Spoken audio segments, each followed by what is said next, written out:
మనమందరము చేరి రావడానికి దేవుడిచ్చిన మహాకృపను బట్టి దేవుని నామానికి నేను వందనాలు తెలియజేస్తూ ఉంటున్నాను. ఇది గొప్ప సమయం. ఎందుకంటే నేను ఎప్పుడు మీకు జ్ఞాపకం చేసినట్టుగా దేవుని సన్నిధి కన్నా గొప్ప సమయం మరి సందర్భం ఇంకేది ఉండదు. ఎందుకంటే ఆయన సమయం, ఆయన స్థలం, ఆయన సన్నిధి అనుభవించేటప్పుడు దాని యొక్క మరి ఆ యొక్క సంతృప్తి మన జీవితంలో అర్థమవుతుంది. మన ఆత్మకు కానీ మన శరీరానికి కానీ సంపూర్ణత, సమృద్ధిని ఆయన దయచేసి దేవుడు ఉంటాడు. ఆమేన్. కాబట్టి మరి ఆయన సన్నిధులు, ఆయన వాక్య ధ్యానానికి వచ్చాం కాబట్టి అందరి కాన్సన్ట్రేషన్స్ ఆయన వాక్యం పైన ఉండను గాక. మన యొక్క తలంపులన్నీ ఆయన వాక్యం పైన కేంద్రీకరిస్తూ వాక్యమును వినవలసిందిగా మనం చేస్తూ ఉంటున్నాం. నాతో మీ పరిశుద్ధ గ్రంథం నుండి యాక్చువల్లీ ఈ వాక్యాన్ని మనము అర్థం మాత్రమే మరి ధ్యానించాం. ఈ దినము మరి అర్ధ భాగాన్ని మనం ధ్యానించబోతుంటున్నాం. పరమగీతములు 1వ గీతం 6వ వాక్యం. పరమగీతములు సాంగ్ ఆఫ్ సొలొమన్ చాప్టర్ 1 verse 6 చదవండి. నల్లని దానని నన్ను చిన్న చూపులో చూడకుడి, నేను ఎండదగిన దానిని, నా సోదరులు నా మీద కోపించి నన్ను ద్రాక్ష తోటకు కావలిగత్తెగా ఉంచారు. అయితే నా సొంత తోటను నేను కాయకపోతిని అనే మాటను చూసుకుందాం, ప్రార్థన చేసుకుందాం. ప్రభు మీ పాదాలకు స్తోత్రాలు నా తండ్రి. ఉదయకాల సమయంలో మీ పాద సన్నిధికి వచ్చున్నాము నాన్న. మీరు మాతో మాట్లాడండి నాన్న. మీరు మాట్లాడితే మేము వింటాం తండ్రి. మీరు మాట్లాడితే మాత్రమే వినగలం నాన్న. కూర్చుని మేమందరం మీ సన్నిధిలో తండ్రి వినగలిగినటువంటి చెవులను, గ్రహించగలిగిన హృదయాలను మాకు దయచేయండి. మీ వాక్యముతో మనందరినీ ఉదక స్థానమున చేయండి నా తండ్రి. నా నోటి మాటలు, మా అందరి హృదయ ధ్యానం మీకు అంగీకృతంలోను గాకని ప్రభువైన యేసుక్రీస్తు పరిశుద్ధ నామములో తల వంచి ప్రార్థన చేస్తున్నాము నా తండ్రి. ఆమేన్. ఆమేన్. దేవుని బిడ్డలారా, పరలోక గీతాలు, పరమ గీతాలు, వీటిని మనం ధ్యానం చేస్తూ వస్తూ ఉన్నాం. నిజముగా చాలా గూఢ అర్థాలను దేవుడు మనకు తెలియపరుస్తూ ఉన్నాడు. చాలా గూఢ అర్థాలను మనం అర్థం చేసుకోవడానికి ఆయన కృపను మనకు దయచేస్తున్నందుకు దేవుని నామానికి వందనాలు తెలియజేస్తుంటున్నాను. మోస్ట్ ఆఫ్ ద టైం మీరు ఈ ప్రసంగాలు వింటున్నప్పుడు చాలా విభిన్నమైనటువంటి ఒక విషయాలను దేవుడు మనకు తెలియపరచడం మనం అందరం గమనిస్తూ ఉన్నాం. ఇట్స్ నాట్ యూజువల్ ధ్యానం. అంటే ఇంకొక వాక్యానికి ఇంకొక వాక్యం జోడు చేసుకొని, ఆ జోడైనటువంటి వాక్యానికి ఇంకొక జోడు చేసుకొని, దీన్ని చైన్ రెఫరెన్సెస్ అంటారు. అలాగ కాక మరి ఆ పర్టికులర్ టైంలో మరి సొలొమోను మహారాజు గారు ఆ మాటలు మాట్లాడడానికి కారణం ఏంటి అని ధ్యానం చేస్తూ, దానిలో ఉన్నటువంటి గూఢార్థాలు ఏంటి అని చెప్పి మనం ధ్యానం చేసుకున్నానికి దేవుడు మహాకృపను మనకు దయచేస్తున్నందుకు దేవుని నామమునకు వందనాలు తెలియజేస్తుంటున్నాను. ఎందుకంటే ఒక వాక్యాన్ని ధ్యానం చేస్తున్నప్పుడు ఆ సమయ సందర్భాలు చాలా అవసరం. ఇంకొక మాట మీకు జ్ఞాపకం చేయాలి. పరమగీతాలు చదివేటప్పుడు, పరమగీతాలు మనం చదువుతున్నామంటే సొలొమోను హృదయాన్ని చదువుతున్నాం. మీకు తెలుసా, అది ఆయన హృదయం నుంచి వెళ్ళగక్కిన మాటలు, ఆ ప్రేమ అనురాగాలతో వెళ్ళగక్కిన మాటలు. సో ఆ వాక్యాలు అర్థం చేసుకోవాలంటే సొలొమోను మహారాజు గారి హృదయంకి మనకు వెళ్ళిపోవాలి. అది వెళ్ళాలంటే ప్రభువే సహాయం చేయాలి. ఆమేన్. ఆ యొక్క సహాయంతో ఆయన పెంపొందించినట్టు, లేకుంటే ఆయన పెట్టినటువంటి మాటలు, రాసినటువంటి మాటలు ఈ దినము సంఘానికి మనం పోల్చగలం. ఆమేన్. ప్రియుడు, ప్రియురాలు, ప్రియుడు ప్రభు అయినటువంటి యేసు ప్రభు, ప్రియురాలు సంఘం. సంఘం అనగా నువ్వు నేను. జాగ్రత్త కలిగించు. ఎందుకంటే నువ్వు నేను అనే మాటకి ఈ దినం చాలా అర్థం ఉంది. దాన్ని మీకు తెలియపరచడానికి ఇష్టపడుతున్నాను. కాబట్టి ఈ పరమగీతాలు చాలా విలువైనది. ఎందుకంటే ఈ దినానికి యూదులు మోకాళ్లతో ధ్యానము చేస్తున్నటువంటి యొక్క గ్రంథం, పుస్తకం ఒకవేళ ఉందంటే ఈ పరమగీతాలు. కాబట్టి దీనికి చాలా ప్రాధాన్యత ఉంది. సామాన్యంగా పరమగీతాలని ఎక్కువగా సంఘాలలో వివరించారు, ఎందుకంటే దాని అర్థాలు చాలా ఉంటాయి కాబట్టి. అంతేకాదు దేవుని బిడ్డలారా, ఈ వాక్యాలు చదువుతుంటే బైబిల్ అంతా తిరగేయచ్చు. బైబిల్లో ఉన్న అన్ని కోణాలు ఈ యొక్క చిన్న పుస్తకాల్లో మనకు కనబడతాయి అని చెప్పడానికి ఇష్టపడుతున్నాను. ప్రభు యొక్క గుణ లక్షణాలు, జాతకాల కింద ప్రభు యొక్క గుణ లక్షణాలు ఈ యొక్క చిన్న పుస్తకాలలో మనం చూడగలం. ఆమేన్. కాబట్టి ఇన్ని అర్థాలు నిమగ్నమైనటువంటి పుస్తకం పరమగీత. అందుకనే దీన్ని అతి పరిశుద్ధ స్థలానికి పోలుస్తూ ఉంటారు. దీన్ని అతి పరిశుద్ధ స్థలం అంటే దేవుడు ఉన్న సన్నిధికి దీన్ని పోలుస్తూ ఉంటారు. కాబట్టి పరమగీతాలు చాలా ప్రాముఖ్యమైనటువంటి గీతాలు. దీన్ని ధ్యానం చేస్తూ ఉన్నాం మనం. మరి సొలొమోను మహారాజు రాస్తూ మరి ఈ యొక్క వాక్యానికి వచ్చినప్పుడు సులేమికి చెప్పినటువంటి ఒక మాటను మనం చూస్తుంటున్నాం. ఏం చెప్తుంది? నల్లని దానని నన్ను చిన్న చూపులు చూడకుడి అని ఆమె రాసినట్టుగా చూస్తుంటున్నాం. దాన్ని బట్టి మనము ఆల్రెడీ ధ్యానం చేశాం. నేను నల్లని దానని ఎందుకంటే ఎండ తగిలిన దానని అంటాడు. ఎండ శ్రమకు సాదృశ్యం అని మనం చూసాం. ఆ శ్రమ ప్రభు మహిమ కోసమైతే దేవునికి స్తోత్రం కలుగును గాక. ఆ యొక్క ప్రభు మహిమ కోసం నువ్వు వాడబడుతూ ఉన్నప్పుడు అందరూ నేను చిన్న చూపులు చూడొచ్చు. ఎందుకంటే చిన్న చూపులు చూడడమే మనిషి యొక్క తత్వం, మనిషి యొక్క మనస్తత్వం. కానీ ఒక మాత్రం జ్ఞాపకం చేసుకో, ప్రభు మహిమ కోసం నేను మనుషులు చిన్న చూపులు చూస్తే దేవునికి స్తోత్రం కలుగును గాక. ఎందుకంటే నువ్వు హెచ్చింపబడుతున్నావు. ఆయనని హెచ్చిస్తున్నాడు.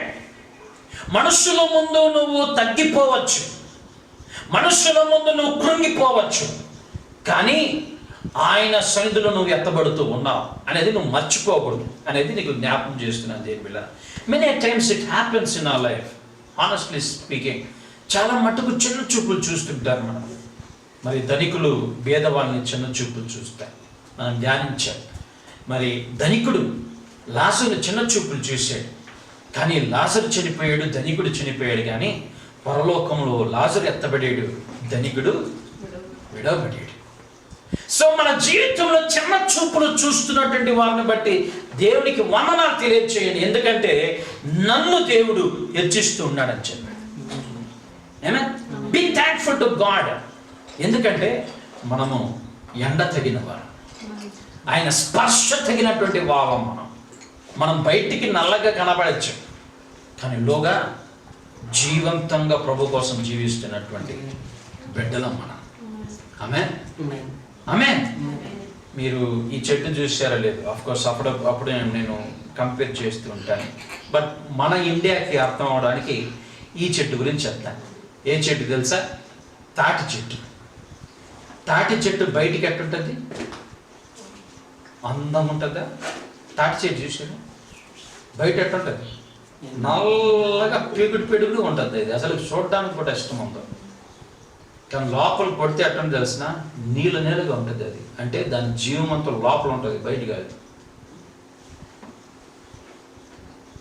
మీరు దీన్ని కొట్టండి, తెగనరకండి, కాల్చండి, మళ్ళా వస్తుంది. ఎందుకంటే దాని జీవం అంతా లోపల ఉంటుంది కాబట్టి. అది ఎండ తగిలం అంటే మనం పైన బాగా ఎండ తగలచ్చేమో, కానీ లోపల ఎప్పుడు ప్రభు కోసం జీవిస్తున్నానంటే ఆమేన్. బయట చూసి ఏమంటాం? ఇది పూ కదా, ఇది చెట్టు చూడ ఎట్టుందిరా నాయన ఇదంట. కానీ దేని బిళ్ళరా, అది జీవం లోపల ఉంటుంది. దాన్ని మీరు జ్ఞాపకం చేసుకోవాల్సి మనం చేస్తున్నాను. దాన్ని బట్టి నేను ధ్యానం చేస్తున్నానంటే మరి ఎక్కువగా దాన్ని బట్టి నేను వెళ్ళిపోతాను. ఆల్రెడీ మనం ధ్యానం చేసాం దాన్ని బట్టి. మరి ఈ దినము మనము నా సహోదరులు నా మీద కోపించేది అనే మాటను చూస్తుంటున్నాం. నా సహోదరులు అనే మాటను ఇక్కడ చూస్తున్నప్పుడు దేవుని బిళ్ళరా, ఆ యొక్క సహోదరులు ఎవరుండొచ్చు? విశ్వాసులు ఉండొచ్చు, అవిశ్వాసులు ఉండవచ్చు. దేవుని వాక్యాన్ని విశ్వసించిన వారు ఉండొచ్చు, దేవుని వాక్యాన్ని విశ్వసించని వారు కూడా ఉంటారు. మీకు అర్థమవుతుందా? వాళ్ళు ఏం చేశారంట? నా మీద కోపపడారు అనే మాటను చూస్తున్నాం. మరి దేవుని యందు లేనటువంటి వారు, దేవుని యందు ఉన్నట్టుగానే ఉండి లేనటువంటి వారు కూడా ఉంటారు. మీకు అర్థమవుతుందా లేదో? దేవుని యందు ఉన్నట్టుగానే ఉండి లేని జీవితాలు జీవిస్తూ ఉంటారు. వీరు దేని మీద ఫలించినటువంటి వారు అవిశ్వాసులనే చెప్పచ్చు. అంటే విశ్వాసులలో ఉన్నట్టుగానే అవిశ్వాస జీవితాన్ని జీవిస్తున్నటువంటి వారు. అందుకని యోహాను రాసిన సువార్త 5వ అధ్యాయం 38వ వాక్యంలో ఒక చక్కని మాట ఉంది చూడండి. యోహాను రాసిన సువార్త 5వ అధ్యాయం 38వ వాక్యంలో ప్రభు గారు చెప్పినటువంటి మాట, ఆయన ఎవరిని పంపినో ఆయనను మీరు నమ్మలేదు కనుక మీలో ఆయన వాక్యము నిలిచి ఉండలేదు. ఎందుకంటే పంపించిన వాడిని మీరు నమ్మలేదు కాబట్టి మీరు వాక్యము నిలవలేదు. నెక్స్ట్, లేఖనముల యందు మీకు నిత్య జీవము కలదని తలంచుచు వాటిని పరిశోధించుతున్నారు. చాలా జాగ్రత్త కలిగించారు. మీరు ఎవరైతే దేవుని వాక్యములు నిలబడకుండా ఉంటాయో వారు విశ్వాసులు కాదు. మీకు అర్థమవుతుందా? దేవుని వాక్య నిలబడిన వాళ్ళే విశ్వాసులు. వాక్యాన్ని హృదయములో ధ్యానము చేసి భద్రపరుచుకున్న వాళ్ళే విశ్వాసులు. అది లేని వారు విశ్వాసులు కాదు. ఆసామాసిగా వాక్యాలని వెదజల్లుకుంటూ నోరు పాడేసుకునే వారు కూడా విశ్వాసులు కాదు. వాక్యాలు హృదయమున నిలబడిన వాళ్ళే విశ్వాసులు. అంటే హృదయములో వాక్యం నిలబడితే వాక్యానుసారంగా బ్రతకడానికి ప్రయత్నిస్తారు, వారు విశ్వాసులు. జాగ్రత్తగా ఆలకించారు. హెబ్రీయులకు రాసిన పత్రిక 4వ అధ్యాయం 2వ వాక్యం. హెబ్రీయులకు రాసిన పత్రిక 4వ అధ్యాయం 2వ వాక్యం. వారికి ప్రకటింపబడినట్లు మనకు సువార్త ప్రకటింపబడెను. కానీ వారు వినిన వారితో విశ్వాసము గలవారై కలిసి ఉండలేదు. అంటే కలిసి ఉండలేదు కనుక విన్న వాక్యము వారికి నిష్ప్రయోజనమై ఉన్నది కాబట్టి వారు దేవుని యందు నిలబడిన వారు కారు. ఇప్పుడు నా సహోదరుడు నా మీద కోపపడేది అనే మాట చూస్తాను. ఎందుకు కోపపడతారు అప్ప సహోదరుడు? చెప్పండి చూసాం. ఎప్పుడు కోపపడతాం సహోదరులు? ఎప్పుడు కోపపడతారు? తప్పు చేసినప్పుడు. ఓకే, ఒకరి మాట ఒకరి వినకున్నప్పుడు, వారి తప్పులు ఎత్తి చూపించినప్పుడు, వారితో కలవనప్పుడు, వారు తప్పు చేసిన వాళ్ళతో కలవనప్పుడు, వారికి భిన్నంగా జీవించినప్పుడు. కరెక్టా? మీకు అర్థమవుతుందా? అందరు ఇక్కడ ఉన్నారా? ఆమేన్. ఎప్పుడు కోపడతారు? వాళ్ళు చేసేటువంటి కార్యాలకి నువ్వు సపోర్ట్ చేయనప్పుడు, వాళ్ళ విభిన్నతకు నువ్వు భిన్నంగా ఉన్నప్పుడు, వాళ్ళ జీవితంలో చేస్తున్న కార్యాలకి నువ్వు డిఫరెంట్ జీవితాన్ని జీవిస్తున్నప్పుడు, అది సరికాదని చెప్పినప్పుడు నీ పైన కోపడతారు. నీకు అర్థమైందా? నీకు అర్థమవుతుందా? సో అలాంటి వారిని బట్టి మనం జాగ్రత్త కలిగి ఉండాలి. నా సోదరులు నా పైన కోపపడారు. ఎందుకు కోపపడారు? నేను ప్రభు నందు నడుస్తున్నా. లోకము సంఘాన్ని చూసి ఎంత కోపపడుతుందో తెలిసిన? సంఘం అన్నిటికీ విభిన్నంగా నడుస్తుంది. ఇది ఆదివారంలో సంఘం లేదు. సంఘాలు ముయ్యబడిపోయాయి. దేవుని బిడ్డలారా, సంఘాలు ముయ్యబడితే ఆరాధన ముయ్యబడదు. ఆయన సన్నిధిని ఎవరు ముయ్యలేరు. ఆయన సన్నిధి ఎక్కడ 2-3 కూడి అని ధ్యానం చేస్తుంటారో అక్కడ ఆయన సన్నిధి ఉంటుంది. దాన్ని ఎవరు ఆపలేరు. ఆమేన్. కోపపడిపోతున్నారు సంఘాలను బట్టి, దేవుని యొక్క బిడ్డలను బట్టి. సహోదరులు అంటే సొంతలు. అందుకే పౌలు గారు ఒక చక్కని మాట జ్ఞాపకం చేస్తారు. తన పడినటువంటి శ్రమలను బట్టి మాట్లాడుతూ 2 కొరింథీయులకు రాసిన పత్రిక 11వ అధ్యాయం 26వ వాక్యం చూడండి. అనేక పర్యాయములు ప్రయాణములోను నదుల్లోని ఆపదలోను దొంగల్లోని ఆపదలోను నా స్వజనుల ఆపదలోను అన్యజనుల ఆపదలోను నా స్వజనముల ఆపదలోను అన్యజనుల ఆపదలోను అనే మాటను చూస్తున్నా. దేని మీద జాగ్రత్తగా ఆలకించాం. స్వజనుల ఆపదలో సంఘము, స్వజనములో లోపల ఉన్నటువంటి ప్రాబ్లమ్స్ ఎక్కువగా ఉన్నాయి సంఘాలలో. వినడం చక్కగా నడుచు వారిని చూసి ఓర్చుకోలేనటువంటి యొక్క మనసు మనోభావాలు, మనస్తత్వాలు.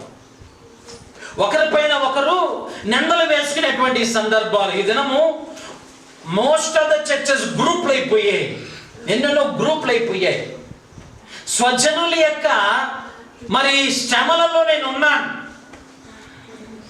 భార్య భర్తల స్వభావం, కుటుంబాలలో ఉన్నటువంటి యొక్క సందర్భాలు ఈ సంఘాలలో రిఫ్లెక్ట్ అవుతున్నాయి. దేవుని బిడ్డలారా జాగ్రత్తగా ఆలకించండి. ఆ సంఘంలో రిఫ్లెక్ట్ అవుతున్నటువంటి ఈ సన్నివేశాలు సంఘములో సువార్తను ఆపేస్తున్నాయి. సంఘములోనే ఇలాంటి సువార్తను ఆపేయగలిగినటువంటి ఈ సందర్భాలు దేవుని బిడ్డలారా బయట ఉన్నటువంటి వారికి ఒక అడ్వాంటేజ్గా మారిపోతుంది. బయట ఉన్నటువంటి వారికి ఎప్పుడైతే అడ్వాంటేజ్గా మారిపోతుందో వారు దీనిపైన కోపపడి దీంట్లో ఉన్నటువంటి ఆ వీక్నెసెస్ బయట వేయడానికి ఆస్కారంగా ఉంటుంది. నా సహోదరులు నా పైన కోపపడారు, నా స్వజనులు నన్ను హింసించారు, వారి యొక్క బాధలలో ఆపదలలో నేనున్నాను. నా స్వజనుల ఆపదలోను, రెండవది నా అన్యజనుల ఆపదలోను నేను నా జీవితాన్ని గడిపాను అని పౌలు గారు జ్ఞాపకం చేస్తున్నారు. అపోస్తుల కార్యములు 9:23 వాక్యం చూడండి. తన స్వజనులు, తన యూదులు, తన బిడ్డలు అనేక దినములు గతించిన పిమ్మట యూదులు అతని చంప ఆలోచించారు.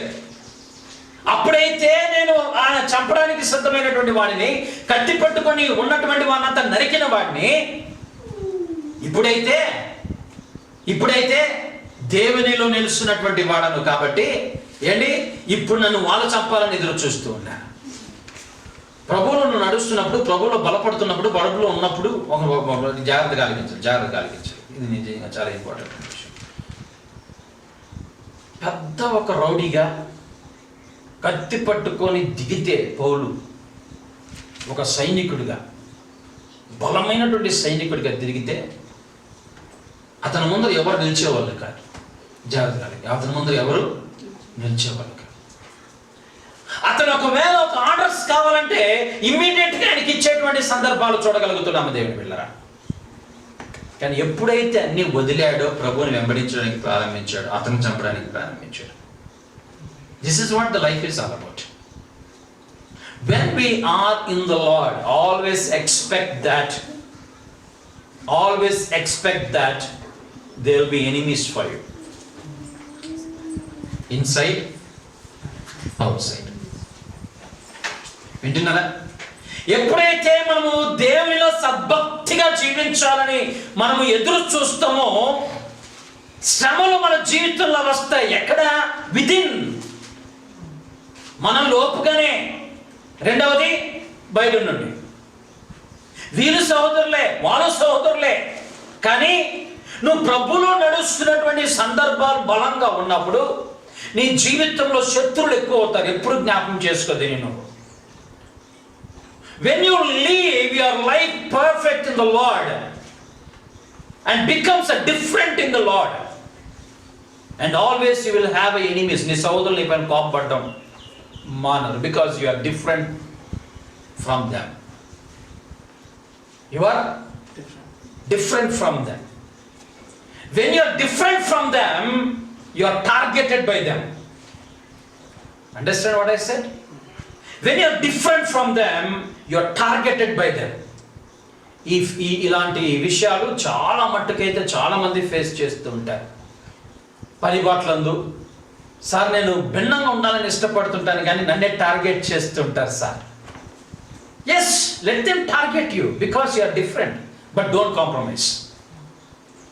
దానికి కాంప్రమైజ్ అవనక్కర్లా. క్రైస్తవులు దేవుని బిడ్డలారా శ్రమల గుండి వెళుతున్నటువంటి సందర్భాలు ఇవి. మా పాస్టర్ గారు కన్నడాలలో చర్చ్ పెట్టాడు. అన్ని తీసుకోవాల్సినటువంటి జాగ్రత్తలు అన్నీ తీసుకున్నారు, కానీ పక్కలో కోపపడారు. ఈ దినం అది న్యూస్ అయిపోయింది. What I mean to tell you is, నీ సొంత జనులే నీకు వ్యతిరేకంగా నిలుచుకోవచ్చు, నీ సొంత అన్నదమ్ముళ్ళే నీకు వ్యతిరేకంగా నిలుచుకోవచ్చు, అక్క చెల్లెళ్ళే నీకు వ్యతిరేకంగా నిలుచుకోవచ్చు. జాగ్రత్తగా ఆలోచించు, ఎందుకంటే you are different in the Lord. ఎన్నో కుటుంబాలు ఈ దినం మరి అమ్మ ఒక సైడు యేసుని ప్రేమించి ప్రార్థన చేసినట్టే, ఇంకొకరు వాళ్ళని పట్టుకొని కొట్టి చంపినటువంటి దినాలు కూడా ఉన్నాయి. ప్రభువులో నడవడం అంత సులువు కాదు. నడిచినప్పుడు వెనకంజ చేయడం కూడా అంత సులువు కాదు. మీకు అర్థమవుతుందా? ప్రభువులో నడవడము అంత సులువు కాదు.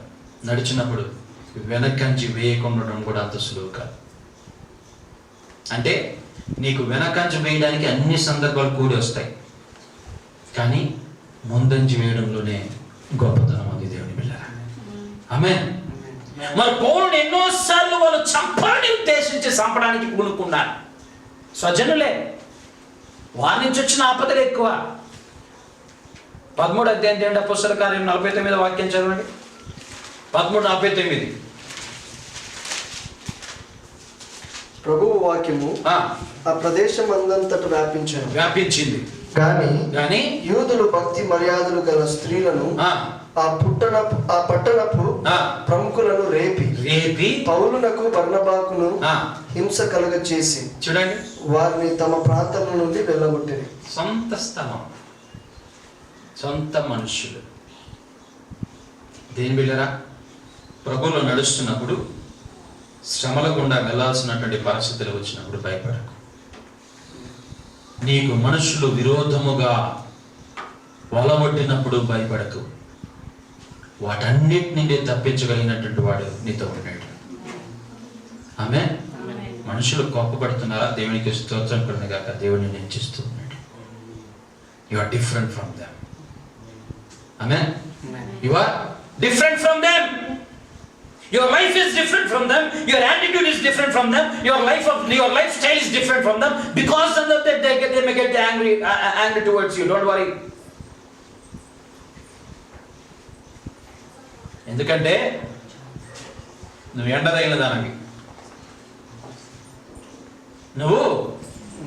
తగిలిన దానివి. భయపడినాక్కర్లేదు. మొదటి దశలోనికి రాసిన పత్రిక 2వ అధ్యాయం 15-16 వాక్యం చదవండి. మొదటి దశలోనికి రాసిన పత్రిక 2వ అధ్యాయం 15-16. ఆ యూదులు తమ పాపములను ఎల్లప్పుడూ సంపూర్తి చేయుటకై ప్రభువైన యేసును ప్రవక్తలను చంపి మమ్మను హింసించి. ఎందుకు చంపారంట? మరలా చదవండి ఆ వాక్యం. ఆ యూదులు తమ పాపములను, జాగ్రత్త కలిగించాలి, తమ పాపములను ఎల్లప్పుడూ సంపూర్తి చేసుకోవడానికి ప్రభువైన యేసును. జాగ్రత్తగా అర్థమైంది మీకు? అర్థమైంది ఎందుకు కోపడతారు? వాళ్ళ పాపాన్ని సంపూర్ణ చేయడానికి నీ పని కోపపడతారు. Don't worry. నీకు అర్థమవుతుందా? యేసులో నీ భక్తి, నీ శక్తి, నీ యొక్క బలం, నీ యొక్క జ్ఞానం, నీ నడుపు డిఫరెంట్గా ఉంటుంది. అంటే ఎందుకంటే పాపాన్ని సంపూర్ణంగా నడవడానికి నువ్వు వదలవు, అడ్డం నిలుచుకుంటావు. ఆ సంపూర్ణంగా కాకుండా అడ్డం నిలుచుకుంటావు కాబట్టే నీ పని కోపం వస్తుంది వాళ్ళకి. అంటే ఏం చెప్తాం? తప్పు చేసేవాడికి తప్పు చేస్తున్నావురా అంటాం. తప్పు మార్గంలో వెళుతున్నటువంటి వారికి తప్పు మార్గంలో వెళుతున్నావురా అంటాం. అంటే ఆ తప్పేవాడికి తీపే. కాబట్టి నువ్వు తప్పును అడ్డుకున్నప్పుడు నీ పైన కోపపడుతుంది. Don't worry. కానీ తప్పుని అడ్డుకోకుండా ఉండద్దు. ఇతరులకు భిన్నంగా జీవించడం మానద్దు. నువ్వు క్రీస్తులో ఉన్నప్పుడు ఇతరులకి భిన్నంగా జీవించడం నీ జీవితంలో మానద్దు. ఎందుకంటే you are unique midst of 100 people. 100 మంది ఉండడు కాక వాళ్ళందరి మధ్యలో నీవు విభిన్నంగా ఉండాల్సినటువంటి అవసరం ఉంది. ఎందుకంటే నువ్వు క్రీస్తు బిడ్డవి. ఆమేన్. క్రీస్తు నామాన్ని ధరించిన బిడ్డవు కాబట్టి don't compromise. When you compromise, you don't belong to the Lord. Never compromise. ఎప్పటికీ కాంప్రమైజ్ అవ్వకు. నా సహోదరులు నా మీద కోపపడి ఏం చేశారంట చూడండి, ద్రాక్ష తోటకు నన్ను కావలి గట్టిగా పెట్టారు వాళ్ళు. ద్రాక్ష తోట కావలి కావాలంటే అంత ఈజీ కాదు తెలుసా మీకు? ద్రాక్ష తోట కావాలి కావాలని ఎందుకు తెలుసా? పెట్టలు వచ్చి ద్రాక్షలు దిగిపోతాయి. రెండోది, ద్రాక్ష తోటను కావిలి కావాలంటే దేని బిడ్డరా, నీళ్లు ఎంత పెట్టాలో అంతే పెట్టాలి దానికి. నేను ద్రాక్ష తోటలో ఉన్నా, ద్రాక్ష తోటల మధ్యలో పెరిగిన వాడిని నేను. కాబట్టి అంత ఈజీ కాదు దానికి నీళ్ళు కట్టడం, దాన్ని భద్రంగా చూసుకోవడం, పురుగు పట్టకుండా చూసుకోవడం, ఆ తీగలు కరెక్ట్గా ఉండాలి. ఈ పక్షులు అందుకనే జాలి కడతారు, దానిపైన పెద్ద జాలి కడుతుంటారు, జాగ్రత్తగా ఆలకించాలి. ఎందుకంటే పిట్టలు రాకుండా వచ్చి తీసుకోకుండా. ఏం చేశారంట? ద్రాక్ష తోటకు కావిలి గత్తిగా చేశారు. ద్రాక్షావళి నేను నేను కొద్దిగా మిమ్మల్ని లోపలికి దింపుతూ ఉన్నాను కాబట్టి కొద్దిగా అర్థం చేసుకోకుండా ఉంటే మీకు అర్థం కాదు, దాన్ని చెప్పడానికి ఇష్టపడుతున్నాను. నేను ద్రాక్షావళి నేను, తీగలు మీరు. ద్రాక్ష తోటలో ఉన్నటువంటి తీగలు శాఖలుగా విభజింపబడి పెరుగుతూ పెద్దదవుతూ దానికి తగినటువంటి ఫలాల్ని ఇవ్వాలి. కరెక్టా? ద్రాక్ష తోట లోకములో ఉన్నటువంటి, మరి ఈ లోకం తోటలో ఉన్నది ద్రాక్షావళి. ఆ ద్రాక్షావళి శాఖలుగా ఎదిగి పెరిగి పెద్దదయ్యి తోటను నింపుతూ, జాగ్రత్త కలిగించాలి, తోటను నింపుతూ ఫలాలు ఇవ్వాలి. కానీ ఈనాటి సంఘం శాఖలుగా పెరగడము మానివేసి ఫలాలను ఇవ్వలేనటువంటి పరిస్థితిలో ఉంది. దేవుని బిడ్డ జాగ్రత్త కలిగించాలి. ఎందుకంటే సంఘం లోకానికి కాంప్రమైజ్ అయిపోయింది. సంఘము లోకానికి కాంప్రమైజ్ అయిపోయింది. పెరగటుందా సంఘం? పెరుగుతుందా సంఘం? పెరుగుతుందా? భారతదేశంలో ఎన్ని మట్టుకు నేను ఇప్పటికి విన్నా, నేను చిన్నప్పటి నుంచి ఇప్పటికి విన్నా, భారతదేశంలో ఎంత మట్టుకు సువార్త ప్రకటింపబడింది, ఎందరు మారారు, ఎందరికి సువార్త పడిందంటే మనం పేపర్లలో రిపోర్ట్లలో వందలు వేలు లక్షలు చూస్తున్నాము. కానీ for the sake if you see the correctly perfectly not even 3 or 4%. మరి సంఘం ఏడ పెరిగింది? సంఘం ఏడ అభివృద్ధి పొందింది? శాఖలుగా ఎట్లా పెరిగింది? పెరగలే. ఎందుకంటే the mainline churches and the churches themselves are becoming problem to themselves. Compromise అయిపోయారు ఈ లోకమైనటువంటి కార్యాలకి. కాబట్టి they are not extending their wings to others and సువార్త ఇతరులకి ప్రకటింపబడటం లేదు. దేవుని బిడ్డలారా, సంఘం పెరిగి వ్యాపించింది కానీ సంఘం పెరగటం లేదు. కొలస్సీలకు రాసిన పత్రిక 2వ అధ్యాయం 8వ వాక్యం చదవండి. కొలస్సీలకు రాసిన పత్రిక 2వ అధ్యాయం 8వ వాక్యం. ఆయనను అనుసరింపక మనుష్యులను పారంపర్యాచారమును అనగా ఈ లోక సంబంధమైన మూల పాఠములను అనుసరించి మోసకరమైన నిరర్థక తత్వ జ్ఞానము చేత మిమ్మల్ని మీరు చెరపెట్టుకొని వాడెవడైనా ఉండునేమో అని జాగ్రత్తగా చూచుకోనండి అంటే ఏంటి? లోకం ఏమైపోయింది? ఈ లోకపు అనుసరింపక, అంటే ఆయనను అనుసరింపక మనుషుల పారంపర్యాచారమును అనగా ఈ లోక సంబంధమైన మూలపాటను అనుసరించి మోసకరమైన కార్యాలు చేయడానికి ప్రతి ఒక్కరు నిమగ్నమైపోయారు. దేవుని బిడ్డలారా, సంఘము ఈ లోకం ఉన్నటువంటి ఆచారాలకి, పారంపర్యంగా వస్తున్నటువంటి ఆచారాలకి లొంగిపోయింది. ఈ దినానికి సంఘంలో ఉన్నటువంటి వారు జాగ్రత్తగా ఆలకించారు. ఈ దినానికి కాకికి అన్నం పెట్టేది మానలా, ఈ దినానికి పిల్లి అడ్డం పోతే నిలుచుకునేది మానలా, ఈ దినానికి జాగ్రత్తగా ఆలకించారు, గోడ మీద ఉన్నటువంటి బల్లి అరిస్తే బయటికి పోయేది మానలా. వంశ పారంపర్యంగా వస్తున్నటువంటి ఆచారాలలో సంఘము నిమగ్నమైపోయి ఇంకేంటండి వాటి మూల పాఠాలకు లొంగిపోయి మోసకరమైనటువంటి నిరర్థక తత్వజ్ఞానమును అవలంబిస్తూ సంఘము నడుస్తుంది. కాబట్టి సంఘము ఇంకా పెరగకుంది.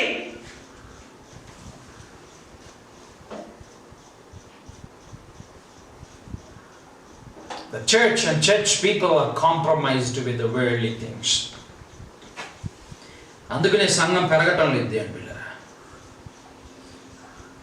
గద్దించే నాయకులు తక్కువైపోయారు, గద్దించే సేవకులు తక్కువైపోయారు. What words today? Prosperity gospel. నువ్వు ఇస్తే ఆస్వాదింపబడతావు. ఆఖరికి సేవకులు ఎంత మట్టుగా దిగిపోయారంటే, మాట్లాడితే నీ నడినెత్తి నుంచి అరికావలకుండా బంగారు కాదు ఏముండదు, ఒకటి బట్టలు కూడా ఇచ్చిపోవాలి, అట్లయిపోయింది జీవితం. Prosperity gospel. ప్రాస్పెరిటీ గాస్పెల్ నుంచి ఏమైపోతుందంటే సువార్త దేని మీద కుంటి పడిపోతుంది. సువార్త ప్రకటింపబడడానికి చేతగాడు. మన ఒకతను పిక్చర్ వేసాడు. నిజంగా I was astonished by seeing that. దాన్ని చూసి ఆశ్చర్యపోయాను.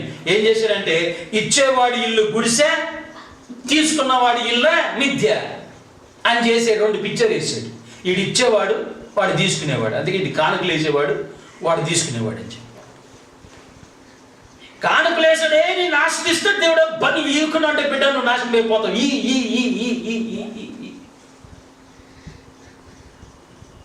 అదే కదా బయట కూడా చేసింది, అదే తత్వం కదా బయట యూజ్ చేసింది వాళ్ళు కూడా. అదే తత్వాన్ని సంఘాలలో ఉపయోగిస్తుంటే సంఘాలు ఎలా పెరుగుతాయి? సువార్త ఎక్కడ ప్రకటింపబడుతుంది? ఎక్కడికి వాడేశారు. అట్లని చెప్పి ఇవ్వకుండా ఉండకూడదు. మీ సంఘాలకి ఇద్దండి, ఏడకు పంపియండి అంటాడు. వాడేమో పెద్ద పరిశుద్ధి. మరి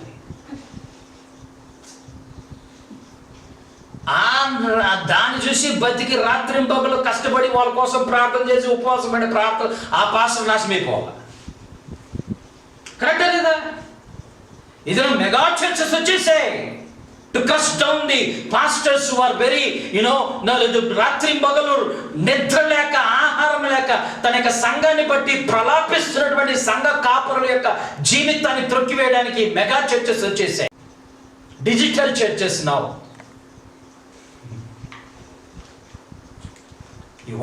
ఈ లోకంలో ఉన్నటువంటి తత్వ జ్ఞానాన్ని అనుభవిస్తూ సంఘము కుంటిదైపోయింది. అందుకనే సంఘం పెరగటం లేదు. దేవుని బిడ్డలారా, సంఘటన పెరగటం లేదు. పౌలు గారు 3 యాత్రలు చేశారు. ఎన్ని సంఘాలు కట్టారు? ఆమేన్. ఇంకొకటి ఉంది ఈ దీంట్లో, నేను చస్తే నా కొడుకు అవ్వాలా. ఇదేదో వంశపారంపర్యంగా వచ్చినటువంటి ఆస్తి. అరే నాయన, ఆయన ఆకర్షించుకున్నట్టు నువ్వు ఆకర్షింపబడలేవు రాబా. నువ్వు పిలవకున్నట్టు నువ్వు ఎట్లా చేయగలవు నువ్వు ఈ సేవ? వాక్యం ముందు ఏం తెలిసిన, నేను నా తండ్రి ఆకర్షించుకున్నా ఉంటే వారు నన్ను ఆకర్షింపబడలేరు, నాతో వెంబడించిన చెప్పిన మాటకి ఎందరో వదిలిపోయారంట యేసయ్యని. ఎందరో వదిలిపోయారంటే యేసయ్యని. They did not follow, they just left Jesus and went away.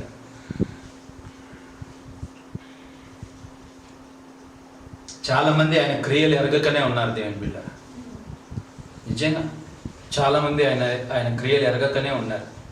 తీతుకు రాసిన పత్రిక ఒకసారి 1వ అధ్యాయం 16వ వాక్యం.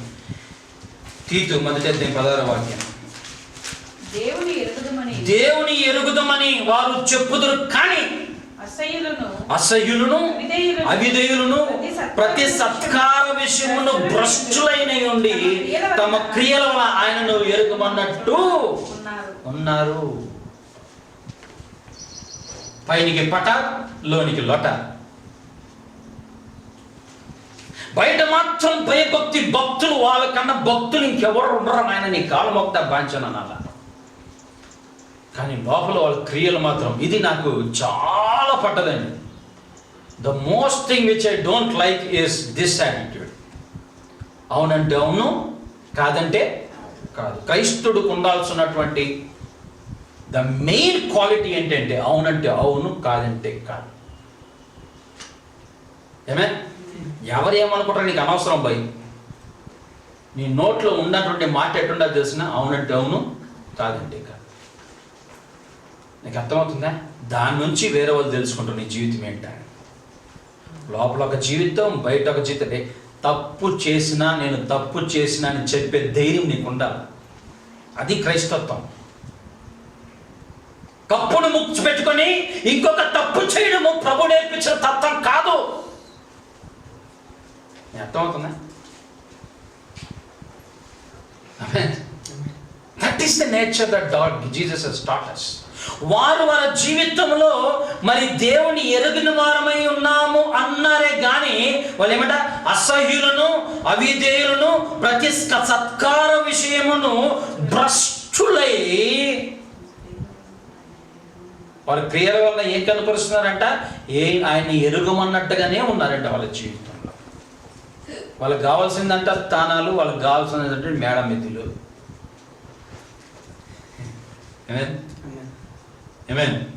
ఆయన అందుకే అన్నాడు కదా, ఎక్కడికన్నా పోతే అగ్రస్థానంలో కూర్చోవద్దంటాను ఆయన. ఎవడన్నా వస్తే నేను కిందకి దింపుతాడు, ఫస్ట్ కింద కూర్చో, దేవుడి చిత్తం ఉంటే పైకి పిలుస్తాడు. దేవునికి స్తోత్రం కలుగును గాక. ఎంత తగ్గించుకుంటూ అంత హెచ్చింపబడతారు.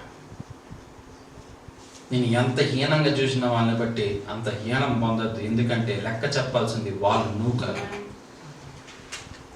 నేను తక్కువ చూసిన వాళ్ళని బట్టి బాధపడద్దు. ఎందుకంటే నువ్వు okay, they have to answer to the lord. సంఘం పెరగటం లేదు దేవుని పిల్లరా. రోమిలికి రాసిన పత్రిక 12:2 చూడండి.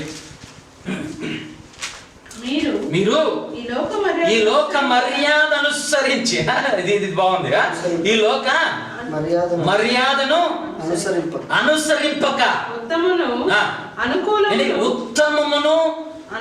అనుకూలమైనటువంటి సంపూర్ణమైన దేవుని చిత్తమేదో పరీక్షించి తెలుసుకున్నట్లు మళ్ళా చదవండి నాన్నది. మీరు ఈ లోక మర్యాదను అనుసరింపక ఉండండి. ఉత్తమము అనుకూలము 3 సార్లు సంపూర్ణం. ఉత్తమము అనుకూలము సంపూర్ణమైనటువంటి. నెక్స్ట్ దేవుని చిత్తానుసారముగా సంఘాలు నడవాలి. నువ్వు నడవాలి ఫస్ట్.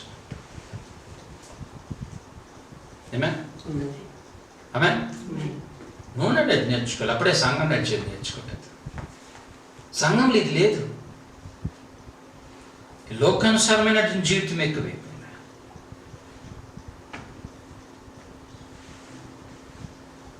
అందుకని అంటాడు కదా, చదవనక్కర్లేదు, అవిశ్వాసులకి విశ్వాసులకి జోడెక్కడ అంటాడు. 2 కొరింథీయులకు రాసిన పత్రిక 6:14 అవిశ్వాసులకి విశ్వాసులకి జోడెక్కడా? ఏండి జోడెక్కడా? జోడలేదు. నీకు వాళ్ళకి చాలా తేడా ఉంది. 2వ యోహాను రాసినటువంటి పత్రిక, యోహాను రాసినటువంటి 2వ పత్రిక, జాన్ 2nd ఎపిసోడ్ 1వ అధ్యాయం 9వ చదవండి. క్రీస్తు బోధ యందు నిలిచి ఉండక దాన్ని విడిచి ముందునకు సాగు ప్రతి వాడును దేవుని అంగీకరింపని వాడు దేవుణ్ణి అంగీకరించినటువంటి వాడు. అంగీకరించినని చెప్పిన వాడు అంగీకరించినటువంటి వాడు. ఆ బోధ యందు నిలిచి ఉండువాడు తండ్రిని కుమారుని అంగీకరించువాడు. ఉన్నానని చెప్పి ముందని చేయకునంటే ఎట్టబోయి సేవకులు సేవ. ఒక సేవ ఫలించిన తర్వాత అది అభివృద్ధి పొందాలి. శాఖ విశాఖలుగా శాఖలుగా అది పెంపింపు పొంది ఫలాలను ఇవ్వాలి. అది జరగాలంటే ఏం జరగాలో తెలుసా? సంఘం పెంపింపబడాలంటే జాగ్రత్తగా ఆలకించి దీన్ని ప్రభు మనతో మాట్లాడుతున్నాడు స్పష్టంగా. ఏమే నీ సంఘం ఎదగాలి అంటే, నీ సంఘం వ్యాపించాలి అంటే, నీ సంఘం ఫలించాలి అంటే, నువ్వు మరి లోకానికి కాంప్రమైజ్ అవ్వకుండా ఉండాలంటే, పారంపర్యాచారాలు జీవితంలో ఉండకుండా ఉండాలంటే, లోక సంబంధమైనటువంటి కార్యాలలో సంఘము నిమగ్నంగా ఉండకుండా ఉండాలంటే, ఎన్నో సంఘాలు జాగ్రత్తగా, ఎన్నో సంఘాలు కోర్టులో ఉండవు. ఎక్కడన్నా బైబిల్లో కోర్టుకు పోయి చూసావా? లాయర్ల కాడికి పోయి చూసావా? పోలీస్ స్టేషన్లకు పోయి చూసావా? ఏ సంఘం అన్నా, ఏ సంఘం ఎక్కడన్నా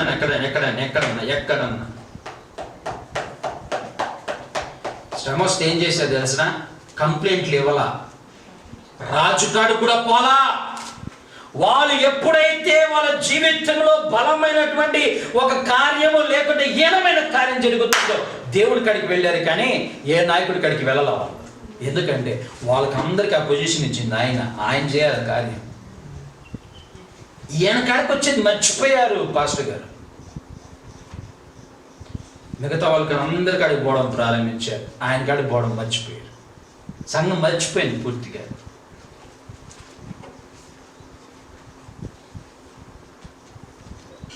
నేను అదే ఒక మాట చెప్తూ ఉంటాను, ఎవరైనా ఏమన్నా నీకు కీడు చేశారనుకో, నువ్వు ప్రతి కీడు చేసినవా లిమిట్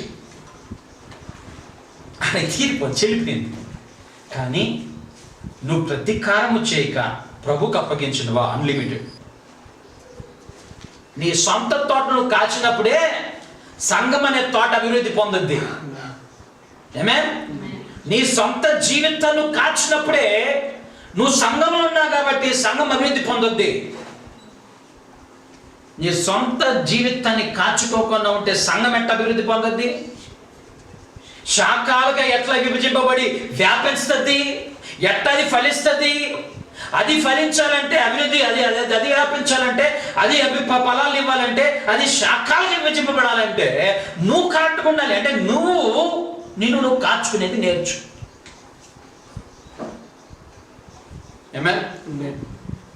దేవునికి స్తోత్రం కలుగుగాక. నా సొంత తోట నేను కాయకపోతే, నా సొంత తోట నా ఆత్మీయ జీవితం. శరీరానికి ఎంత ఇష్టమే, కరోనా వస్తుందని మాస్కులు వేస్తే, హ్యాండైజర్ కావాలి వేస్తే దుద్దుతుమి, పోయి చేతులు కడుక్కుంటుంటిమి. ఎంత భయపడి ఎంత చేస్తున్నామే, శరీరకానికే ఎంత భయపడి చేసినప్పుడు నీ ఆత్మ ఎక్కడికి పోద్ది, ఏమవుద్ది నువ్వు యోచన చేసినప్పుడు, ఆత్మను బట్టి ఎప్పుడన్నా నువ్వు శ్రద్ధ కలిగి ఉన్నావా? దాన్ని కాచావా? దాన్ని కాచుకోం, దీన్ని కాచుకుంటాం. ఒరే నాయన ఇది పోద్దురు అబ్బా, అదే ఉండేది. నీకు అర్థమైందా? ఇది మట్టికి పోద్ది, ఉండేది అదే. రెండే మార్గాలు, ఒకటి నరకం, ఇంకోటి. మీకు అర్థమవుతుందా? నా సొంత తోట నేను కాయలే. నీ సొంత తోట కాయబడాలంటే ఏం చేశారంట అండి? నాకొక తోట ఉన్నిందంట. యెషయాలో చెప్తున్నాడు, తీయండి. ఏం చేయాలబ్బా నీ తోటను నువ్వు? తీయండి, యెషయా తీయండి. ఎన్నో అధ్యాయం? 5 2వ వాక్యం చదవండి. ఆయనకు ఒక చదవండి.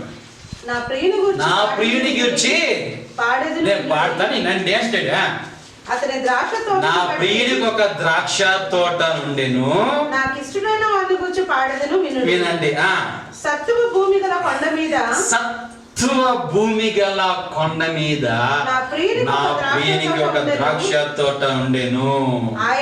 నిదానం చదువురా.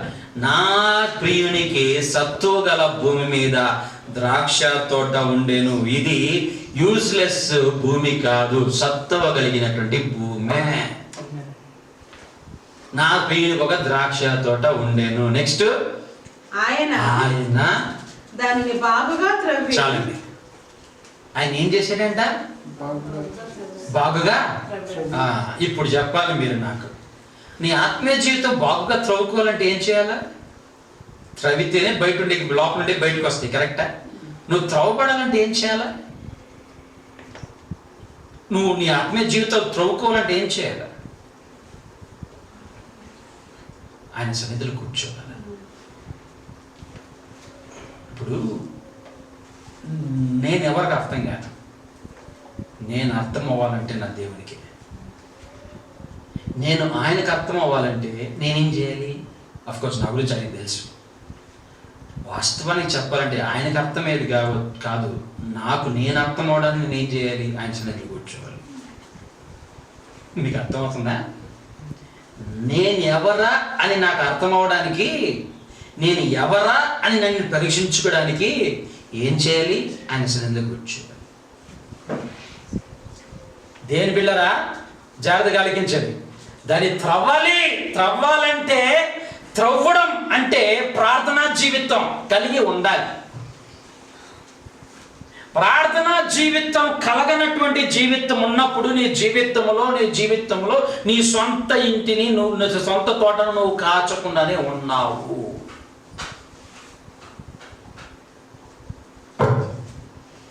ఎన్ని దినాలైంది నిజంగా నువ్వు మోకరించి ప్రార్థన చేసి? చెప్పు. ఏకాంగిగా నువ్వు వెళ్ళి నువ్వు మోకరించి దేవునితో నువ్వు సమయం గడిపి ఎన్ని సంవత్సరాలైంది? దినాలన్నాను, ఎన్ని సంవత్సరాలైంది? యేసయ్యే తన శిష్యుల్ని వదిలి ఉదయకాల సమయంలో ఏకాంకిగా పోయి దేవునితో సమయం గడిపాడంట. ఎందుకు తెలుసా?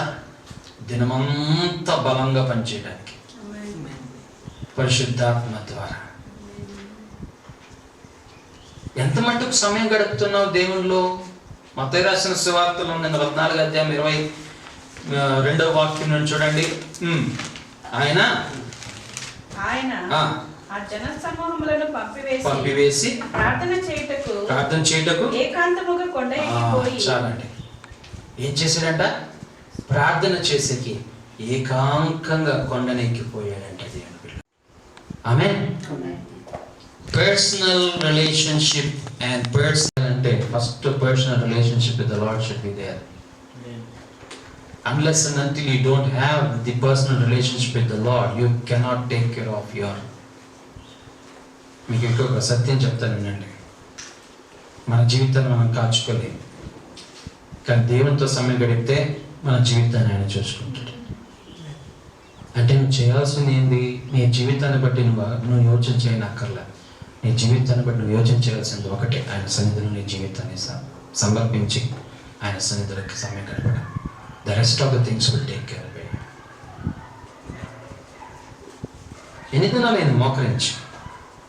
అందుకనే మనం చదివిన కీర్తనకారుడు అంటాడు కదా, కీర్తన 63లో దేవుని బిడ్డలారా 4వ వాక్యం అంటాడు, నేను అర్ధరాత్రి లేచి మేలుకొని, చదవండి అది, నా మంచం మీద నిన్ను జ్ఞాపకం చేసుకొని రాత్రి జామలందు నేను ధ్యానించినప్పుడు క్రొవ్వు మెదుడు నాకు దొరికినట్లు నా ప్రాణము తృప్తి పొందుచున్నది. ఉస్తయించు పెదవులతో నా నోరు నిన్ను గురించి గానము చేయించినది. కాగా నా జీవితం అంతయు నేను ఇలాగ నిన్ను స్తుతించలేను. నీ నామను బట్టి నా చేతులు ఎత్తుదను. నీవు నాకు సహాయకుడు ఏంటివి. నీ రెక్కల చాటున శరణ నుంచి ఉస్తాత్మని చేసేదను. నా ప్రాణము నిన్ను అంటే వెంబడించుచున్నది అంటాడు. Early morning prayers. కీర్తనలు 5వ కీర్తన 2వ వాక్యం చదవండి. 5వ కీర్తన 2వ వాక్యం, నా రాజా నా దేవ నా ఆర్తుదని ఆలకించము, నిన్నే ప్రార్థించుచున్నాను. 3, యెహోవా ఉదయమున నా కంఠస్వరము నీకు వినబడును. ఉదయమున నా ప్రార్థన నీ సన్నిధిని సిద్ధము చేసి కాచుకొని ఉండును అంటూ. సన్నిధి 3 గంటలు. ఎన్ని గంటలు? 3 గంటలు సన్నిధి. 3 గంటలు లేచి నువ్వు చేసే ప్రతి ప్రార్థనకి బలం ఉంటుంది. ఎందుకంటే ఆ ప్రాంతంలోనే అలను తొక్కున్నట్టు నీ జీవితంలో చెలరేగే ప్రతి అలని తొక్కగలగలడు ఆయన. You need to have a personal relationship with your lord. అన్నా 84 వయస్సు ఉపవాసం అండి దేవుని సన్నిధిలో కాచుకోవాలంట. 84 వయస్సు. మా అమ్మ వయసు ఏం చేసిందంట? ఉపవాసం. ఎంత మట్టుకు ఉపవాసం? ఎన్ని దినాలు అయిపోయింది అమ్మ ఉపవాసాలు చేసి? మనము భక్షుకులని.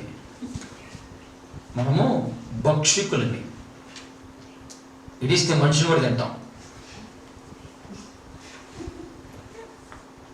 అన్నాన్నే కాదు, మనుషులు కూడా తినేస్తాం.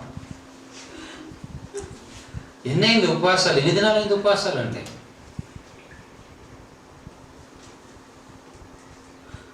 దేవునితో సమయం గడపడం నేర్చుకోవాలి. అందుకని కీర్తన మరి దావీదు అంటాడు కదా, 2వ సమూయేలు గ్రంథం 7వ అధ్యాయం 18వ వాక్యంలో, నేను ఆయన సన్నిధిలో కూర్చుంటాడు. ఆయన సన్నిధిలో కూర్చొని ఏమంటున్నాడు చెప్పండి? అయ్యా నా కుటుంబం ఎంత మాత్రం అంటాడు. ఇక్కడ చూడండి, 2వ సమూయేలు 7:18. దావీదు రాజు లోపల ప్రవేశించి యెహోవా సన్నిధిని కూర్చుని ఇలాగ మనవి చేసి నా ప్రభువా యెహోవా ఇంతగా నీవు నన్ను దీవించుటకు నేనెంతటి వాడను, నా కుటుంబమే పాటిది. నాయనా చెప్పావా? దేవుని సన్నిధిలో కూర్చుని మాటలు చెప్పావా? మోషే రాత్రింబొగలు దేవునితో పోరాడుతున్నాడంట 40 దినాలు. చూడండి ద్వితీయోపదేశకాండము 9:25 వాక్యం. ద్వితీయోపదేశకాండం 9:25. త్వరగా చదవన్నాను. ద్వితీయోపదేశకాండం 9:25. కాగా నేను మునుపు సాగిలపడినట్లు యెహోవా సన్నిధిని 40 పగులు 40 రాత్రులు సాగిలపడితిని.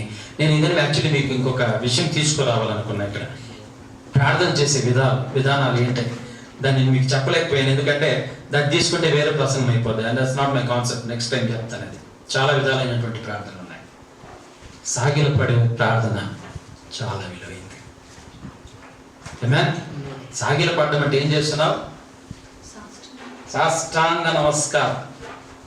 దేవునికి ఐ సరెండర్ ఆల్. సాష్టాంగ నమస్కారం. ఇది తెలిస్తే చేయండి, లేకపోతే నిద్ర వస్తుంది. సాష్టాంగ నమస్కారం పెట్టి బాగా నిద్రపోతాం. అది చేయకండి. సాష్టాంగ నమస్కారం ఆయన ముందు పెట్టి మనం ప్రార్థన చేసినప్పుడు ఆయన ప్రార్థన గొప్పగా కార్యాలు చేస్తాయి. దానియేలు అందుకని అంటాడు కదా, చెయ్యొద్దురా ప్రార్థన అంటే 3 సార్లు చేసేకి మళ్ళా కిటికీ తెరిచాడంట. ఏమే చెయ్యొద్దా నాయన ప్రార్థన అంటే 3 సార్లు మళ్ళా చేసేది. దేని మీద ప్రార్థన దేవుడిచ్చిన కమాండ్మెంట్ మన జీవితంలో. చూడండి మత్తయి రాసిన సువార్త 6వ వాక్యం. మత్తయి రాసిన సువార్త 6వ వాక్యం. నీవు ప్రార్థన చేయనప్పుడు ఇది కమాండ్మెంట్. నీ గదిలోనికి వెళ్ళి తలుపు వేసి రహస్యమందున నీ తండ్రికి ప్రార్థన చేయము. మా ఇంట్లో అందుకని నేను ఆఫీస్కి వెళ్ళిపోయేది. మీకు అర్థమైందా? లోపలికి వెళ్ళి గడేసుకొని నీకు ఆయనకి సంబంధం ప్రారంభం అవ్వాలి. నీలో గది లేదా 3 గంటలకు అందరూ పడుకోంటారు. నాకు మా అత్త జ్ఞాపకం వస్తుంది. అంటే నేను చేయటం లేదు కాదు, కానీ మా అత్త ఎందుకు జ్ఞాపకం వస్తుంది అంటే పొద్దునే మాకు భలే డిస్టర్బ్ అవుతున్నాయి. చిన్నవాడిని మా అక్కకు బాగా తెలుసు. మరి అత్త ఉదయమే లేచి 3 గంటలకు కూర్చొని ఆమె చేసే ప్రార్థన నిజంగా ఎంత గొప్పదో. మా అందరిలో ఒక వ్యక్తిని చూశాను నేను. హానెస్ట్గా 3 gets up at 3 o'clock. No matter what happens. ఆమె 2 గంటలకు కొనుక్కున్న 3 గంటలకు లేస్తుంది. ఆమె దేవుని బిడ్డలారా, దేవునిలో సమయం గడిపినప్పుడే ఏం జరగదు తెలిసిన ఒక సంఘటన చెప్పి ముందుకు వెళ్ళిపోతాయి. దేవునితో నువ్వు ప్రార్థన చేసి సమయం గడిపినప్పుడు 2వ రాజుల గ్రంథం 19 వాక్యం. ఉజ్జియా ప్రార్థన చేస్తున్నాడు. చూడండి త్వరగా చదవండి. యెహోవా దేవా లోకమందున సమస్త జనులు నీవే నిజముగా అద్వితీయ దేవుడవైన యెహోవాని తెలుసుకొనున్నట్లుగా అతని చేతుల నుండి మమ్మల్ని రక్షించుము. వాళ్ళు కమ్ముకున్నారు. ఏమంటున్నాడు? నేను కాలు మడతాను, వాళ్ళ నుంచి మమ్మల్ని తప్పించు అని ప్రార్థన చేశాడు. 32వ వాక్యం చదవండి. కాబట్టి అష్షూరు రాజును గూర్చి యెహోవా సెలవిచ్చినదేమనగా, ఇది వినాలి, జాగ్రత్తగా వినాలి. అష్షూరు రాజును గురించి యెహోవా సెలవిచ్చినదేమనగా అతడు ఈ పట్టణంలోనికి రాడు. ఏం వాగ్దానం ఇస్తున్నాడబ్బా? నానా 2 కాళ్ళు కొట్టుకుంటా దీని నుంచి నన్ను తప్పించంటే అని అంటాడు. వాడి పట్టణంలోకి రాడు, వాడు అడుగు పెట్టడు ఇక్కడ. నెక్స్ట్ దాని మీద ఒక్క బాణము కూడా ప్రయోగింపబడదు. ఒక్క కేడము కూడా ఆయనకి వాడి జీవితంలో జరగదు. వాడు అడుగు పెట్టడు, పట్టనీయను. వాడు బాణం ఒక్కట కూడా ఈ పెట్టం పైన పడదు. చదవండి అయ్యా. దాని ఎదుట ముట్టడి దెబ్బ కట్టడు. అంటే అర్థమైంది? వచ్చి వాళ్ళని విధిని ముందా నేను దానికి కావులుగా ఎంచుకుంటా. చేసాడా? 35వ వాక్యం చదవండి. ఆ రాత్రియే యెహోవా దూత బయలుదేరి అష్షూరు వారి మీద పడి 1,85,000 మందిని నరికిందంట.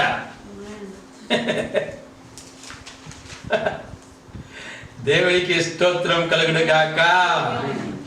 నానా నీ కాళ్ళు పట్టుకుంటా నిన్ను రక్షించినానంటే ఆయన ఇచ్చిన వాగ్దానం ఏం తెలుసా? అడుగు పెట్టడోడిలా వాడు బాణం ఒక్కటి నీ పైనకి రాదు, వాడు దెబ్బ కట్టడు వాడు అని రాత్రి దేవుని దూత వెళ్ళి 1,85,000 మందిని పొద్దున లేచి చూస్తే దెబ్బ తిరిగి పరిగెత్తిన కూడా అర్థం కాల వాళ్ళకి. ఎట్ట పరిగెత్తి దేవునితో సమయం గడిపితే ఎట్లా ఉంటుంది? నా సొంత తోట నేను కాయకపోతే నీ కాయాల బిడ్డను, లేకుంటే శత్రువుని ఎట్ట జయిస్తావు?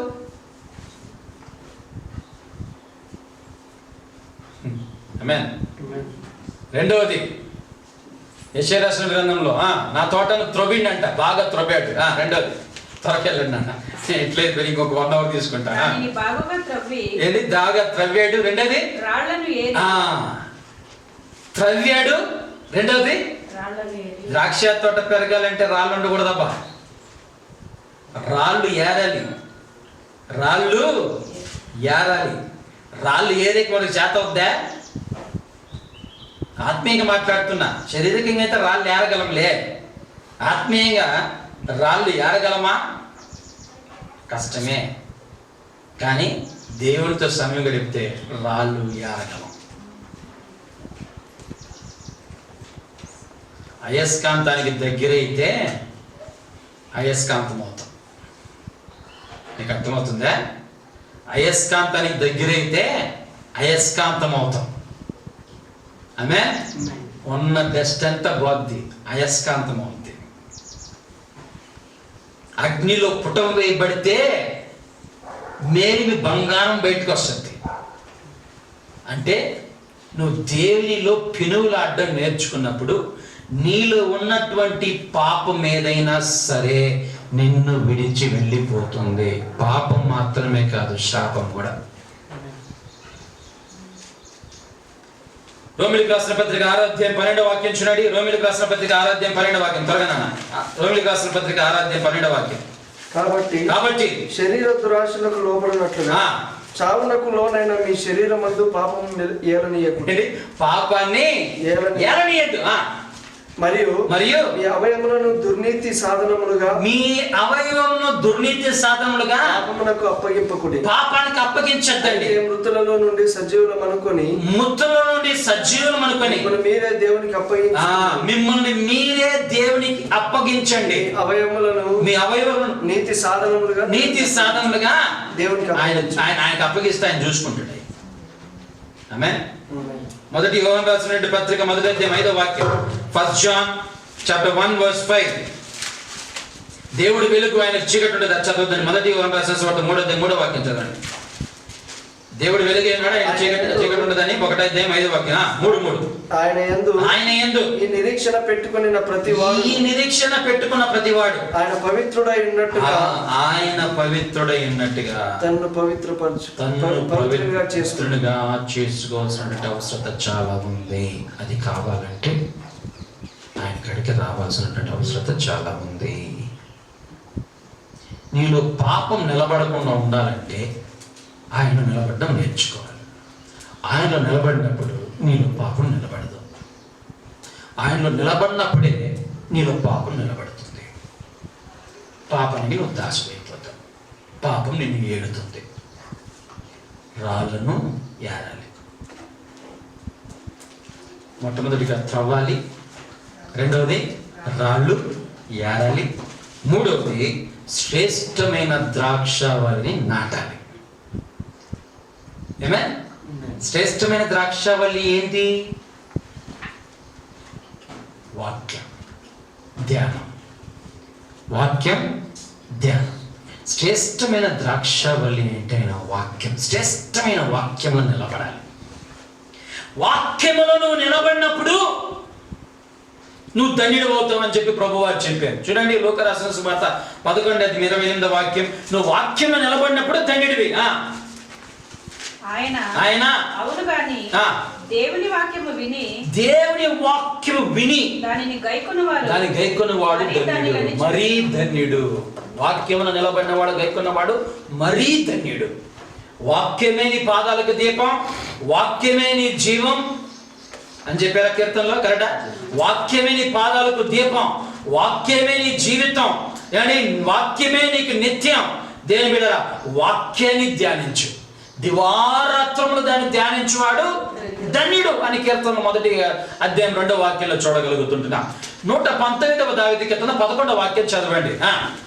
ఏదైనా వాక్యాలను మనకు తెలుసు కాబట్టి ఈ వాక్యం చదవండి. 119వ దావీదు కీర్తన 11వ వాక్యం.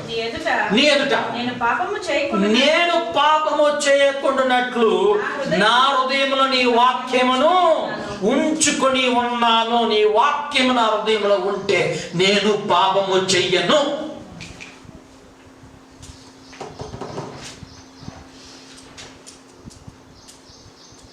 పాపము చేయకుండా ఉండాలంటే మరియ మార్త ఎవరు యేసయ్య పాదాలకి ముందర కూర్చున్నారు? నేర్చుకునిందా?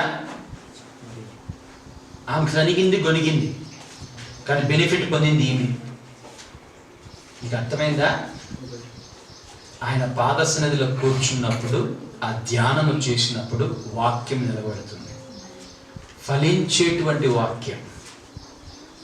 విత్తనాలు విత్తాడు, ఎక్కడెక్కడో పడాయి, కానీ మంచి నేలను పడినటువంటి విత్తనం లోతుగా వేరుపారింది, పెద్ద చెట్టు అయింది, ఫలాన్నిచ్చింది. సంగమా, ఇది నీ సొంత తోటను కాచుకోవడం అంటే.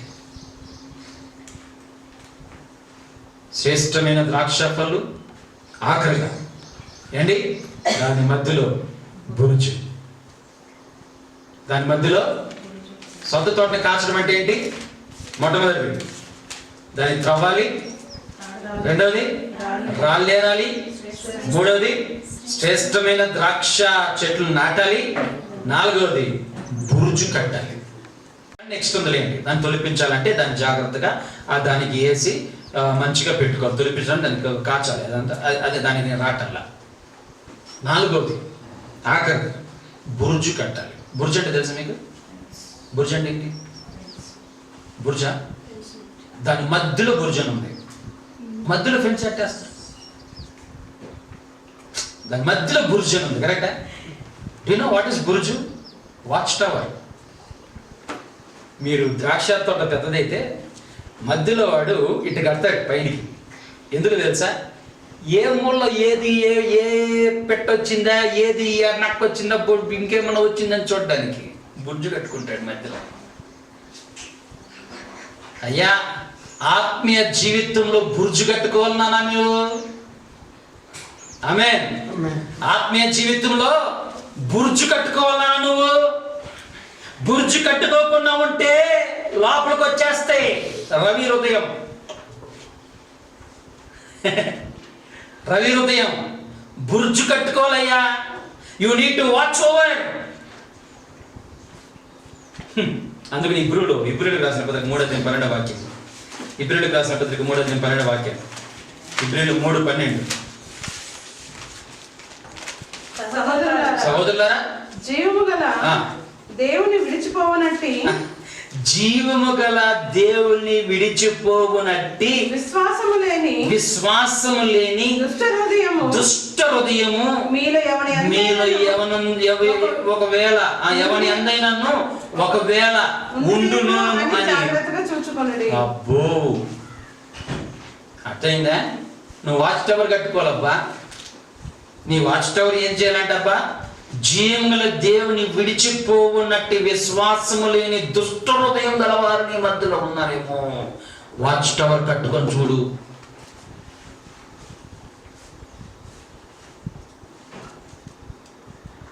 ఇప్పుడు చెప్తాను చూడండి, అందరూ వెళ్ళిపోయారు.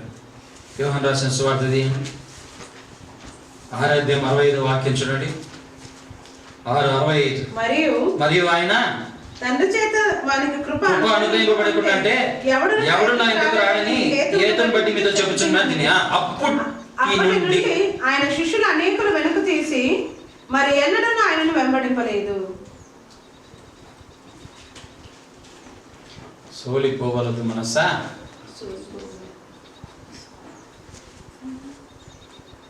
సోలిపోయి వెనకంచి వేయవలదు. మొదటి అందుకని తిమోతికి అంటాడు, బోధించే ప్రతి బోధకుడికి ఇది ఒక మాట. తిమోతికి అంటాడు, మొదటి తిమోతి 4:16 తిమోతి నిన్ను గూర్చియు నీ బోధన గూర్చి జాగ్రత్త కలిగి ఉండుము. వీటిలో నిలకడగా ఉండు. దాంట్లో నిలబడు. నీవిలాగు చేస్తేనే నిన్నును నీ బోధన వినువారిని రక్షించుకుందు. నిన్నును నీ బోధను వినువారిని రక్షించుకుందువు. కాకమ్మ కథలు వద్దు, నిన్ను మోసపుచ్చుకోవద్దు, ఇతరులను మోసపుచ్చద్దు. ఇబ్రియులకు రాసిన పత్రిక 6:4-6.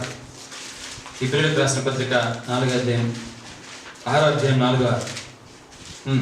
ఒకసారి వెలిగింపబడి చదవాలి. ఒక్కసారి వెలిగింపబడి పరలోక సంబంధమైన వరమును రుచి చూచి పరలోక సంబంధమైన వరమును రుచి చూచి పరిశుద్ధాత్మలో పాలివారై దేవుని దివ్య వాక్యమును రాబోవు యుగ సంబంధమైన శక్తుల ప్రభావమును రాబోవు యుగ సంబంధమైన శక్తుల ప్రభావమును అనుభవించిన తరువాత తప్పిపోయిన వారు తమ విషయములో దేవుని కుమారుని మరలా సిలువ వేయచ్చు బాహాటముగా ఆయనను అవమానపరచుచు గనుక మారు మనసు పొందినట్లు అట్టి వారిని మరలా నూతన పరచుట అసాధ్యం. మీకు ఇప్పుడు ఒకటి అర్థమైపోయింది. నేను ఎందుకు కొట్టుకుంటుంటానో మీకు అర్థమవుతుంది. నేను ఎందుకు కోపడతానో మీకు అర్థమవుతుంది. అనుభవించినాను, ఎట్టున్నాను, అట్టున్నానని గొప్పలు మాత్రం చెప్పద్దు. ఒక్కసారి కోల్పోయినవా మళ్ళా రిటర్న్ ఇస్ డిఫికల్ట్. ఇది నేను కొట్టుకోను. మీకు అర్థమైంది ఆ వాక్యం? అది పరిశుద్ధాత్మను అనుభవించిన, నేను ప్రార్థన చేస్తే ఇది అయిపోయింది, నా ప్రార్థన చేస్తే అదే అయిపోయింది, ఇప్పుడు ఏమైందే? పోయిందే అంటే అర్థమైంది మరలా పునర్జీవం పొందడానికి కష్టం అంటాడు పౌరుడు. అది ఎట్టాటిదంటే తెలిసిన కుక్క వాంతి కక్కి తిన్నట్టుగానే. 2వ యోహాను రాసినటువంటి పత్రిక 1:8-9. అట్టివాడే వంచకుడును క్రీస్తు విరోధినై ఉన్నాడు. మేము మీ మధ్యను నెరవేర్చిన కార్యములను 2వ పత్రిక 1:8-9 కరెక్ట్. మేము మీ మధ్యను నెరవేర్చిన యేసుక్రీస్తు 7 వాక్యం నుంచి యేసుక్రీస్తు శరీరధారి అయి వచ్చినని ఒప్పుకొనని వంచకులు అనేకులు లోకములు బయలుదేరి ఉన్నారు. అట్టివాడే వంచకుడును క్రీస్తు విరోధినై ఉన్నాడు. మేము మీ మధ్యను నెరవేర్చిన కార్యమును చెడగొట్టుకొనక మీరు పూర్ణ ఫలము పొందునట్లు జాగ్రత్తగా చూచుకొనండి.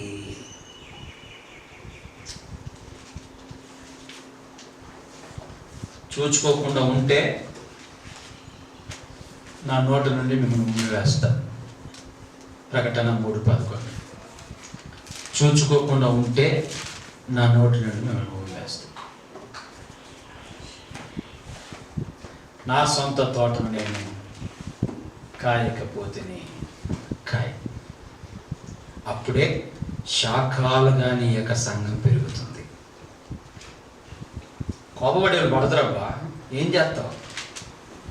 అందుకనే చెడ్డవారిని చూసి వ్యసనపడకము, దుష్కార్యములు చేయవారిని చూసి మత్సరపడకమును. వారు గడ్డి వలె ఎండిపోదురు, పచ్చని కూర వలె వాడిపోదురు.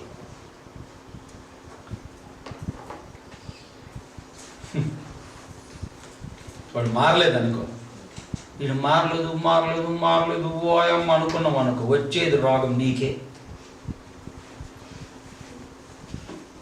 నీకు అర్థమైందా? వాడేమో బాగుంటాడు, కడుపులో ఉండేది పుండు నీకు, సచ్చేది ఎవరు? నువ్వు. చెడ్డ వారిని చూసి వ్యసన పడద్దు, దుష్కార్యములు చేయి వారిని చూసి మస్తరపడద్దు. ఇతరుల గురించి మాట్లాడేది మానే ప్రభుత్వ సమయం గడిపేది నేర్చుకోండి. దేవుడు నీకు అన్నీ ఇచ్చి సమయం ఇచ్చి గడపకుండా ఉంటే ఎట్టబ్బా? అయ్యా వద్దు, ఎందుకంటే నా సొంత తోట నేను కాయకపోతే నేను ఆయన రాకలో చెప్పిన ఆ ప్రయోజనం లేక. ఇప్పుడే దేవుడు నీతో మాట్లాడాడు, నీ సొంత తోటను నువ్వు కాయాల్సినటువంటి అవసరం ఉంది. నా సోదరుడు నన్ను కోపం పెట్టిన పాటని నేను ఎండదగిందన్న బాగా నలదాన్ని ఎండగిన పాటని నాకే. ఆ తోటకు నా కాయలు గట్టిగా పెట్టినంటే నువ్వు నమ్మకం ఉండాలా లేదా? శాఖలుగా పెరగాలంటే నీ యొక్క ఆత్మీయ జీవితం నువ్వు కట్టుకున్న తర్వాతనే కదా నీ సంఘం పెరగడం. నువ్వే సరి లేకుండా నీ సంఘం ఏడ పెరగద్ది, నీ బాస్ సరి లేకుండా నీ సంఘం ఏడ పెరగదు బాబు. ఏమే దేవునిలో సొంత తోటను కాపాడుకున్నటువంటి వారుగా మన జీవితాన్ని మనం గడిపి అలాంటి కృపను పొంది మన జీవితాన్ని నడిపించడానికి ప్రభు కృప మనకందరికి తోడైన ఆమె.